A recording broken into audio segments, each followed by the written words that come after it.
Talking about music, very interesting how I've just learned from you that you can't actually, well, it's not legal to actually play your own CDs in a store, in a business setting. Not unless you have the licensing or the correct licenses in place. And something we found in the market is that there is a lack of awareness of music licensing and the requirements. So even just to play a CD, you need to have performance rights licenses in place. To play music from an iPod, there's a whole range of different licenses and permissions and royalties you're meant to have, and we found people are just unaware of this and they're doing it. So, they are liable to a big slap on the wrists, and you're finding elsewhere in the world it's an area that's, very highly regulated and policed. So one of the offerings we have with our LMM service is that we look after all the music licensing. We have a library of over 2.5 million licensed works of art. And we use a technology system that allows us to actually create playlists so we can schedule different types of music for different times of day. And depending upon the type of business they are, we can actually interlace messages between the music. So if you go into courts and you walk around courts, you'll find that every 10 minutes we'll have a very nice message that will drop in between the tracks. Almost sounds like a radio station. And this is another way where they can actually communicate with their customers, and surveys have found that people who've heard audio messages while shopping are 40% likely to make an impulse purchase, and even 36% are likely to choose an alternative branded product to the one that they actually intended to purchase.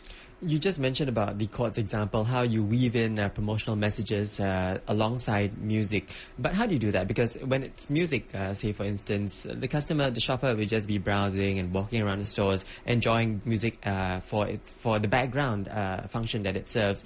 But when it's a promotional message coming through, suddenly, the customer is assumed the customer to be paying attention to something that you're telling the customer. So is it able to, play both functions effectively?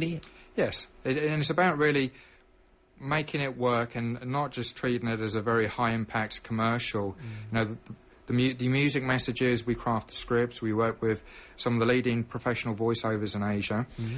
It all has a music bed in the background. So it's subtle, but it is intrusive enough for people to notice, and it is effective. And it's about really having everything that works together. You can't just have music and look at messaging as a totally different abstract element. Everything needs to jive and work together, and it needs to complement each other.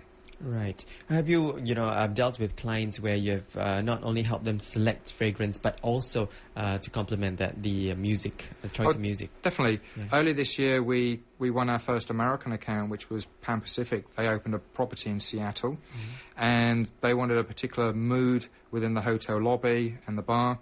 So we created a custom music playlist for that, which was build mood and tone they wanted to create in that environment.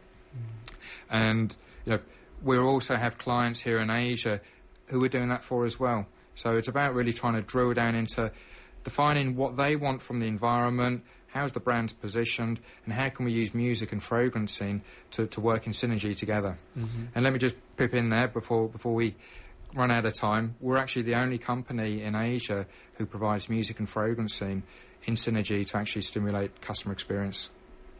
Right, that's equal strategy we're talking about. Simon Faure-Field is with us. He is its Chief Executive Officer, joining us on our program. And to be, of course, an organization that would have tailor-made music and also tailor-made scents created for you, can you actually protect that particular scent, that particular say 40 over 50 over ingredients that go into a scent, protect it as your own signature scent, and also the playlist, the music, the sort of combination that you put for them? Definitely. I mean, from a fragrancing perspective, that can be a signature fragrance for a client, which means no one else can use it. And to actually go and replicate a fragrance 100% is virtually impossible. So someone may be able to replicate it to about 97, 98%, working very closely probably with some of the finest perfumers in the world. But, fragrancing is very, very difficult to replicate 100%. On the music angle, we have such a broad and diverse range of music that a major proportion of this isn't available to people on the street. It's industry specific. So creating music playlists, it would be very difficult for someone to go and replicate unless they had access to our broad range of different music libraries. So again, it's an area that would be extremely difficult for someone to replicate. Okay, let's assume that a business would be interested in wanting to find out more about creating its own tailor-made scent and music playlist. They come to you. What would you require? What information would you require of them for you to be able to suss out what really will fit them? Well, really we want to sit down, find out what they're trying to do with the business, where they're going, how are they perceived in the marketplace, how would they want to be seen, as opposed to how they're seen can be two very different perspectives, and try to understand more about the business and really where they're trying to go and what they want to be doing. So then we'll look at music and fragrance scene, and from there work back from the brand as well and find out how all of these different elements can work in tandem together. So it isn't as simple as walking into McDonald's and purchasing a Big Mac and off you go with the product. What we do is tailor-made to suit each and every individual client. Right. And of course, the fragrancing bit of things would be with your partner, Brand Aroma. Correct, yeah. Right. So on the fragrancing side, we go through panel testing with clients to find out what they like personally, and we look at it from what the business requires. Because sometimes you may have a client who wants to use a fragrance that we feel doesn't fit or reflect upon the business, and we're always trying to look at things being business-centric for the client. So we have to be quite tactful and careful and work with them and try to smooth them in certain ways. But ultimately, the client has to say, and we would like to be putting the right advice on the table, and that's just the right way to be doing business. And also, is it a good idea to change a particular scent, say after 3 years or 5 years? But of course, if there's no change in business direction and function, would you advocate that? I would generally say that if your brand hasn't changed, keep it forever. Keep it. I mean, you may find you want to do variations to it, but really, consistency is key. You want customers to recognise you, visually, through sound, through smell, and you need to keep that on track. You need to be committed to it. And it is very easy for people to chop and change. It's about having that long-term perspective, the long-term strategy, because ultimately that's what will keep you on track and make the businesses grow.